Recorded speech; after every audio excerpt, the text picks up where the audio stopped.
Francesco! Let's talk about trigger finger or de Quervain's tenosynovitis of the thumb tendons. So this usually happens because there's tendinosis of the thumb tendons right around the snuff box. This is the snuff box right here. This is abductor pollicis longus, extensor pollicis brevis, and extensor pollicis longus.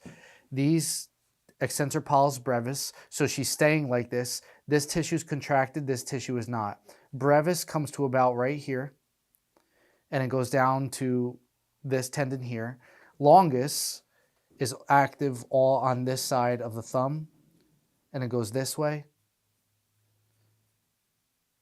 and it comes there. So I'm feeling for the contraction here. So first, to find adhesion inside of these tissues, what I'm going to do is I'm just going to compressively palpate to see if any of this is bad, glued down, if it's dense. Can I not push all the way down? Does it feel hard, in which cases there's adhesion or there's hypertonicity, or does it feel soft and it's healthy? So this is the first thing that I'm going to check and then see if this is bad. So if I'm treating the muscle tissue, for this I would probably just use the grip bar because it's just easy to do. James, can I have? So for the grip bar, I'm going to put some lotion on those tendons here like this. I'm lengthening the tendons, and then I'm going to take the grip bar and I'm going to go over where those tendons are.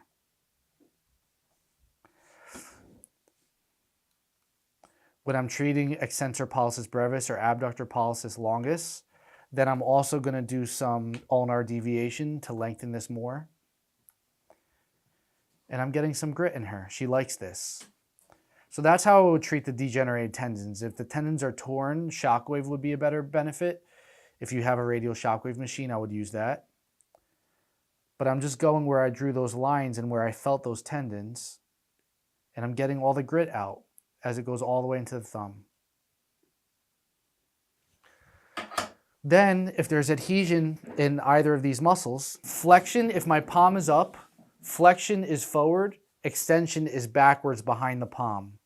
So if the extensors with the palm facing this way is going backwards, that's how it contracts. This is flexion. So wrist flexion and then thumb flexion are how I shorten those tissues. So James, hold this thumb up. So I'm going to find a spot that doesn't compress very well. So this spot on brevis is not great. So the back of the hand is facing Casey's head. Pisiform over my thumb. I'm not going to set up first.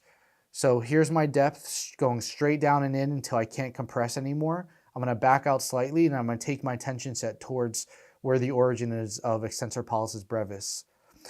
I would do pisiform over thumb because then I can just lean my right tricep forward on the tissue. But so you can see it better, I'm going to use these fingers. Okay, go ahead. So first flex the wrist. Keep going. It's lengthening. And then flex the thumb. Bring the thumb towards her armpit.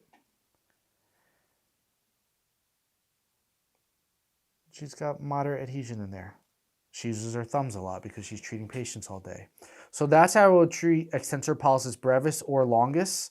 So grip bar in the tendons and then using your hands on the adhesions in there. Then we talked about the superficial radial nerve. So the radial nerve comes around the lateral side of the arm. If this is the elbow fossa, here's the biceps tendon. The radial nerve is right in here. If this is the elbow crease. About a ½ an inch below the elbow crease is where the nerve separates to the deep radial nerve, which goes backwards, and I can feel it going this way underneath my thumb right here. The superficial radial nerve is here, and it goes down this way until it goes down, turns around and goes the back of the hand. So when I'm in here, I'm just going to come in and find that noodle. It's right there. And then I'm going to wiggle it back and forth. And I'm going to see where it's not moving very well. In here, it feels a little bit stuck on the pronator teres side. So on the pronator teres side, what I'm going to do is James is going to start with her wrist neutral, so the thumb is up towards the ceiling. Then I'm going to, can we lower the table a little bit? Yep. I'm on this side of the nerve, so the nerve is here, my thumb is right here. the pronator teres side. I'm sinking my finger in here. I'm nudging into the nerve, and then I'm creating a tension set up this way.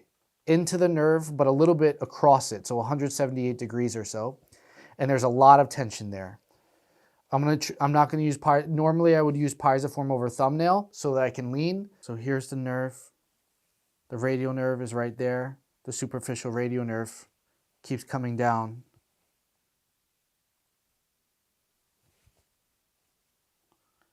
Right here, it starts going backwards.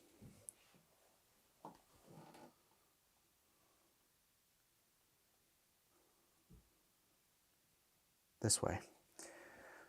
Pronator teres is right here. So right here is where I'm going to put my finger, and I'm going to take my tension going that way. Greg, can you come on this side for me, please? Absolutely.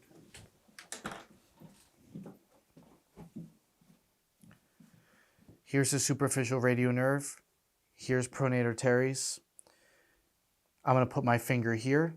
Notice that my tension vector is going across the nerve. So fingers, I'm sinking deep until I feel decreased compressibility and pushback going against my thumb. There's my tension set. I'm leaning with my chest and my pec and my tricep. James is going to supinate. He's lengthening pronator teres. I'm staying up nudged against the nerve. And now he's going to flex her wrist up towards the ceiling. That's lengthening the superficial radial nerve. Good. So that's treating adhesion on the pronator side. If I feel it on the opposite side,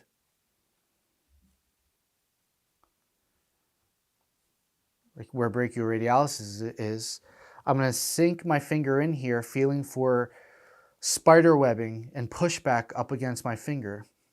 I'm still going to use this part of my thumb. I'm getting my fingertip side of my thumb against the nerve. I'm taking my depth this way, and I'm taking my tension up and across the nerve. Go ahead, James. I'm staying up against the nerve. He's going to flex the wrist. And ideally, we're getting the fingers too. So if we have another assistant, good. So that's how we get the superficial radial nerve here. If we're still feeling the nerve in here, it's stuck and entrapped, it's very simple. It's just going to be thumb under the fingers, flexing the fingers, and then going down. James, can you do that for me? Yep. So this is all moving fairly well on her.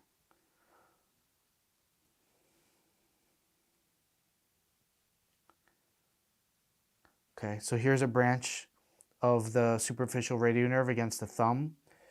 And this is the nerves in the hand are kind of buried underneath the bone. So I have to take my finger and go this way against the bone. If I take my thumb tip and I wedge it in between the bone and the nerve, now I'm getting the nerve. James is just going to flex the thumb and is pulling super tight right there. If he can, we're going to flex the wrist. And now I'm going along for the ride with my hand. She actually needed that. So I was taking my finger and I was keeping it in place. My thumb tip, I'm grabbing the thumb tip with these fingers. And I'm using it to keep depth, and I'm pulling tension with my thumb this way to keep treating the superficial radial nerve or the digital nerve right here against the thumb. And then I would do that for wherever I felt the other nerve entrapments. If it's just the digital nerves in the back of the hand here, so I can treat it like this. Here's the digital nerve. Here's the metacarpal. I'm taking my finger and I'm going in between them. James is going to flex the first and the second and third finger. And I'm going for the ride. I'm using my left thumb and index finger to pull my thumb proximal in order to treat that. That's how I would treat this tissue. Again, this is going to be harder if you haven't done a hands-on training with us. You just being in the right spot and feeling bad adhesion is going to be more than half the game. The tension is just going to get better when you eventually get hands-on training, but do the best you can until then. The median nerve at pronator arteries and at the flexors, we do in the median nerve video in the curriculum. So if I'm treating the median nerve at the transverse carpal ligament is right here between my fingers. The median nerve is right here underneath my thumb and it comes out this way. To do this, I'm going to take my thumb over the knuckle here. I'm sinking on top of the median nerve. Then I'm taking tension into the transverse carpal ligament. James is going to extend all of the fingers, but primarily aiming for the thumb, index, middle, and ring finger. And I'm changing my tension vector from going straight along her forearm up towards the ceiling now because her palm is perpendicular to the floor. That, or I would use the grip bar right on the transverse carpal ligament, which you could also do. And if I bring the wrist down and I'm using the pointed edge of the grip bar,